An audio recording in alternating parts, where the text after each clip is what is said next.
up, blind heads? Thanks for checking out another video here at Long Island Music and Entertainment. My next guest is the World Boxing International Champion at 19-0 from Shirley, New York. Let's welcome Cletus, the Hebrew Hammer Seldin. What's up, Hammer? What's going on, buddy? Not much. How are you? Thank you for setting this up. Coming down here, coming to hometown in Westbury. This is all boxing gym. Town owns it. It's open from 4:15 to around 9 o'clock. And anybody can come in and join. So. Very cool. Yeah, it's a nice little spot. You were showing us around before, and you had the rings, and a lot of people just coming down. Yeah, everybody wants to come in here.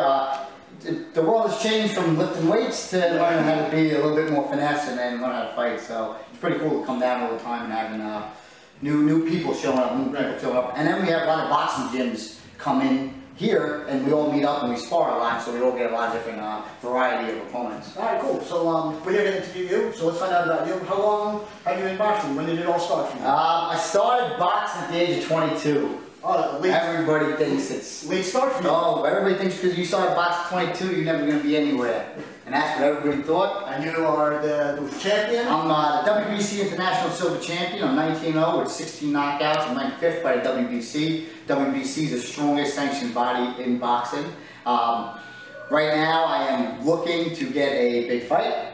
I'm looking to fight either on Showtime or HBO in my next bout. And that's the only thing I'll accept at this point. Being there at 19-0 and prove to everybody. Like I said before, I started at 22, worked through all that, the amateurs, and been a pro for 5 years, been through 3 surgeries, 2 shoulders, 1 hand. You just recently had a surgery a few months ago, or? Yeah, about a year ago almost now. My left shoulder got reconstructed, my right got reconstructed, and then my hand, they did the tendons in that, so it's nice, everything's good to go. I know you said you started boxing at 22, how old are you now? I am 29. So you've been boxing 7 years, and we have 19-0, the champion, 16 knockouts, and you're going to be on Showtime in all in a matter of years. Yeah, Showtime at HBO. Once I get the opportunity to show the world to everybody, I'll be, it's going to be so excited. Even though I was boxing till 22, I was amateur for about 2 or 3 years, and I've only been a pro for 5 years. And that's with 3 surgeries. So in 5 years, I've gone far away from being a kid that started at 22 that nobody liked. Right now, the reason why I became a fan of yours, an instant fan, for 2 reasons. One, you have a kick-ass nickname like the Hebrew Hammer. Not many people can pull off the Hebrew Hammer as a nickname. And the second reason, the first time I saw you, you came out to I'm a Real American, Hulk Hogan's theme music, and Hulk Hogan is my favorite wrestler. So as soon as I heard that, and I heard the nickname, I'm a fan of his. So how did Hebrew Hammer come to play? When I was an amateur, I would travel all these different tournaments around the country, and I would actually start like knocking kids out in the tournaments. And in the amateurs, that really doesn't happen. Everyone would be like, "Wow, who's that kid? Oh, he has a hammer. He's a hammer." And then they'd be like, "What is it?" He's some Jewish kids. But the next thing you know, they call me the Hebrew Hammer, and then I went to another tournament, they call me Hebrew Hammer. So from amateur, the people started making that name up, so I just kept with it and ran with it, and it's freaking awesome. Now, does Hulk Hogan know that you come out to this music? Not yet. I think this is gonna happen. I'm gonna fight in Vegas, and he's gonna come out with me. That's like the ultimate goal. If you get fight, coming out with you, you should fight him. See, do the opposite of what happened in Rocky. Yeah, right. Maybe I can throw him around like he did in Rocky, was it 2 or 3 or whatever. And then we were Wingfest judges together about 3 summers ago, so I remember just downing a lot of wings with you and everybody else. It was quite... Yeah, that was awesome. That was awesome. We didn't have no beers really. Yeah. They had no cups. But it was fun doing that. I like doing all the little spots of mine. Going to these little events that they do. Right. Show my face and show my appreciation, give back to whatever I can. Well, that's a good little segue because here at Long Island Music and Entertainment, we like to highlight those things. So, here we are at the end of the summer. What did you do over the summer? What was your favorite thing to do on Long Island? Tell us more about you and outside the boxing ring with Seldin. Well, this week is, I think Thursday is the last night for Live After 5. Right. That's like a huge thing for us. A lot of times when there's actual fights going on, we usually go to the bars and we set it up that, like say if we go to Miller Ale House somewhere, the owners will let everybody know that we're coming down and everything, so we get to watch the fights with them. We've been in Splish Splash. I haven't been at a Polish festival. I think it's coming up though. It's one of my favorite things is that Polish festival. I'm a Polak too, so I don't mind. So is Scott over there. What's up, Scott?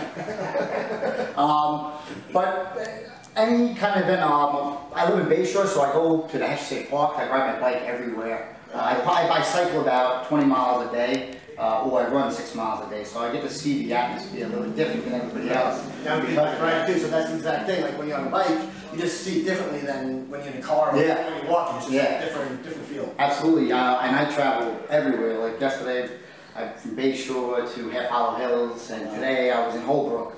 So I travel all over the place, and I do it either go and ride my bike to a gym, or I go just take it for the crazy hills of Half Hollow Hills over there, so it's fun to do that. Alright, now favorite restaurants, where do you like to eat? There's a new spot that we've been going to, it's called Local Burger. Cheap plug right there, right? Cheap plug. Yeah, Local Burger in Bayshore. We found it recently and we love it. Me and my girlfriend go there all the time. It's the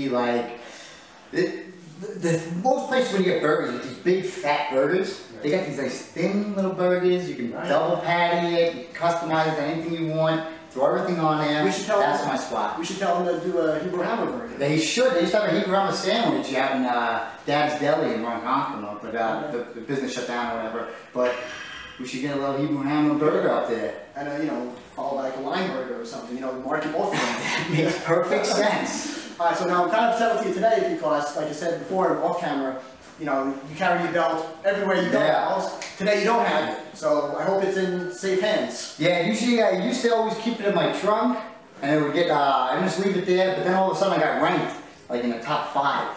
And once I started getting ranked so high, I was afraid that people would start stealing it on me. So I just decided to just put it on the shelf and pull it out when I need to go to an event. But if you're a top 5 boxer, who cares if you try to steal? Because you can just knock them out. Well, I wish it was that easy. You know how these people are, they want to hit you from behind and everything, so. So, how much further, how much longer do you see yourself doing the boxing? My main goal is to do 10 years. I want to do 10 years. I boxed in 5 years. If I can make 5 more years out of it, because I want to, not because I have to, would be the ultimate goal. And then see what happens from there. Now, what were you doing before boxing? I was a personal trainer for a while. I went to school. I used to bar back, bartend, used to push carts at Lowe's. I used to push carts just so that I can pay for my training. So literally, like I said, just starting from the bottom. It's not like I have 2 or 3 generations of family that were boxers. I'm the first and only one. Same thing for my brother. My brother was the first and only doctor in the family. So we're doing pretty good for ourselves. Nice. And your family has your, they back you up with this boxing stuff? Well, they have no choice now. They have no choice now. Everybody accepts it. Everybody understands what my desire, my dreams are focused on every single day. So everybody takes their time to deal with me. Alright, and you box locally over at the Paramount? Anywhere else, or just the Paramount? I fought at the Westbury Theater one other time, but the majority of the fights lately have always been at the Paramount. I fought in Madison Square Garden, I fought in Hollywood, Florida, but I fought at the Paramount more than anybody else. I think like 14 times now, or 15 times. It's one of our favorite spots as a concert venue, but they do an awesome job setting up for a boxing arena also. I've seen you there a couple of times already, and it's just like, just an amazing atmosphere how they set it up and how they treat everybody, you know, so. Yeah, it's probably, to me it's the #1 venue because you can sit anywhere and you can have a good seat. You can be sitting all the way in the back, you can have a good seat. You can go to the Garden, you can go to the Barclays Center. Most of the time you're sitting up and watching the screen up top. So and they give you a little bit more leeway too. So if you want to walk around, no one's busting your chops, no one's trying to hunt you down there. So, and then if you go there enough, like you go to my fights, everybody knows the hammerheads are coming, so they gotta be prepared to keep keep it down. You get a nice reception every time you come out of the Paramount. They're all going to see the hammer. Yeah, every time, even if it's just one round. They call it Hammer Holiday at home, down in Shirley. Everybody calls it Hammer Holiday because they know they working, blue collar guys work hard every single day, and the few little times that they go out is usually going to a boxing fight. And having Hammer as a nickname is no joke because the last time I saw you was, I think in February, March over at the Paramount, and we were there all night, and your match happens, and you hit one punch, first round, like 30 seconds, the fight was over, and I was with my dad, I took him for his birthday present, and we looked at each other like, wow, you got really ended already? 1 round, 30 seconds in, that was awesome. Yeah, I fought again in June, and I knocked to get out in the first round again, and then he was a good fighter, he was 19-3, and hit him with that hammer and just fights over every time. Well, we don't want to take any more time. You're training today, and thanks for hanging out with Long Island Music and Entertainment, and definitely appreciate your time. Thank you. Thank you. All right. Thanks for watching, guys.